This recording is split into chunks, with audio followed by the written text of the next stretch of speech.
Japan की history में आज हम जानने वाले हैं कि कैसे एक आइसोलेटेड सोसाइटी से जापान आज के टाइम का एक मॉडर्न और डेवलप सोसाइटी बन चुका है और इसकी शुरुआत कैसे हुई। हम सबसे पहले इसके बैकग्राउंड को समझते हैं। अगर मैं आपसे पूछूं कि दुनिया की कौन सी ऐसी रॉयल डायनेस्टी है जो सबसे पुरानी है और आज भी पावर में है, तो उसका जवाब होगा the imperial house of Japan. The imperial house of Japan Yamato dynasty के नाम से भी जानी जाती थी। It's not tomato, it's not Zomato, it's Yamato. तो जापान की एब्सोल्यूट मोनार्की से कॉन्स्टिट्यूशनल मोनार्की का जो सफ़र है वो लंबा है, लेकिन इस बीच फ्यूडल गवर्नमेंट का भी पैटर्न देखने को मिलता है। और जापान के इस फ्यूडल गवर्नमेंट को टोकुगावा सोगनेट कहते थे, जिसे ईडो पीरियड भी कहा जाता है। इन नामों को देख के डरने की ज़रूरत नहीं है। सोगनेट का मतलब होता है मिलिट्री डिक्टेटरशिप, जो कि एक फॉर्म ऑफ गवर्नमेंट है। और टोकुगावा उसे कहते हैं जो मिलिट्री डिक्टेटर की फैमिली से बिलोंग करता है। एग्जाम्पल के तौर पर टोकुगावा योशिनबो लास्ट सोगन ऑफ जापान थे। तो टोकुगावा सोगोनेट एक मिलिट्री डिक्टेटरशिप थी जापान में, जो 1603 से 1867 तक एग्जिस्ट करती थी, जिसमें कि जनरल इन चीफ को सोगन कहा जाता था।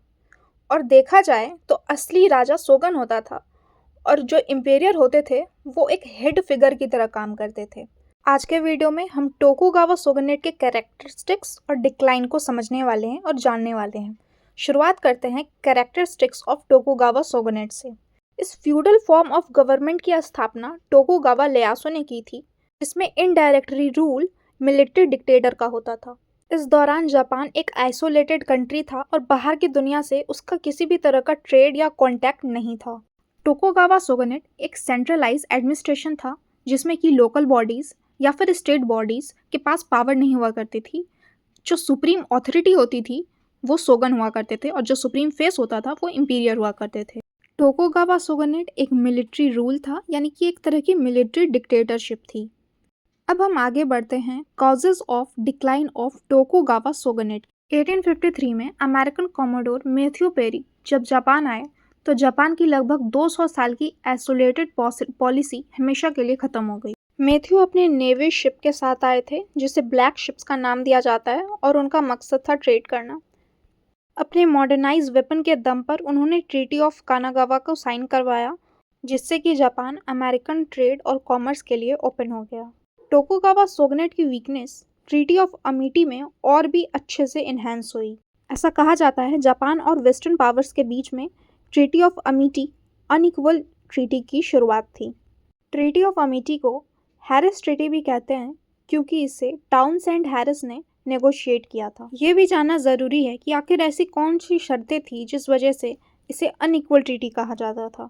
ट्रीटी के अनुसार जापान ने यूएस के लिए कई सारे पोर्ट्स खोले, जैसे कि इडोको, नागासाकी, नाइगाटा और योकोहामा, और उन सभी पोर्ट्स पर यूएस सिटीजन्स को रहने और ट्रेड करने की परमिशन भी मिली।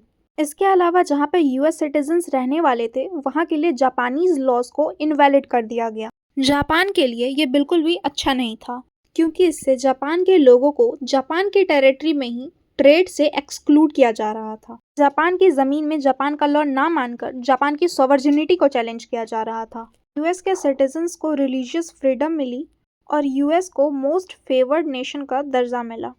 टोकुगावा सोगनेट के डिक्लाइन का अगला कारण था 14 टोकुगावा सोगन लोमाची का निधन, जिसके बाद सक्सेशन क्राइसिस चालू हो गए। इसके अलावा सुमोरोई वर्ग, जो कि जापान का एक ट्रेडिशनल वॉरियर क्लास था, उसने भी इकोनॉमिक और सोशल डिक्लाइन को फेस किया। मॉडर्न वेपन के अभाव के कारण उन्हें फॉरेन पावर के सामने झुकना पड़ा।